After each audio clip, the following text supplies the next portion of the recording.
নমস্কার, study life জার্নিতে আপনাদের সকলকে স্বাগত জানাই। একটা মেসেজ দিতে চাই, সেটা হলো কারোর ওপর নির্ভরশীল করে জীবন যাপন না করাই ভালো। তাতে আপনি 50 টাকা রোজগার করুন, 100 টাকা রোজগার করুন, রাস্তার ধারের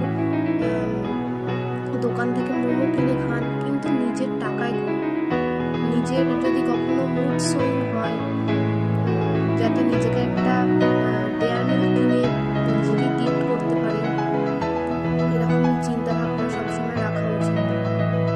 বিশেষ করে মেয়েদের সেলফ ডিপেন্ডেন্ট হওয়াটা ভীষণ জরুরি। কারোর ওপর আপনি যখনই অন্যের ওপর নির্ভরশীল হবেন না, তখন আপনি আপনার যে শখ, আপনার যে স্বপ্ন, সেগুলো আপনি যখন পূরণ করতে পারবেন না, তখন আপনার মন খারাপ হবে। তার থেকে কারোর ওপর কোনো রকম আশা না রেখে নিজে যতটুকু ইনকাম করা যায়, যেটুকু খুশি থাকা যায়, হয়তো বড় বড় স্বপ্ন সবসময় পূরণ হবে না, কিন্তু নিজের টাকায় একটা 100 টাকার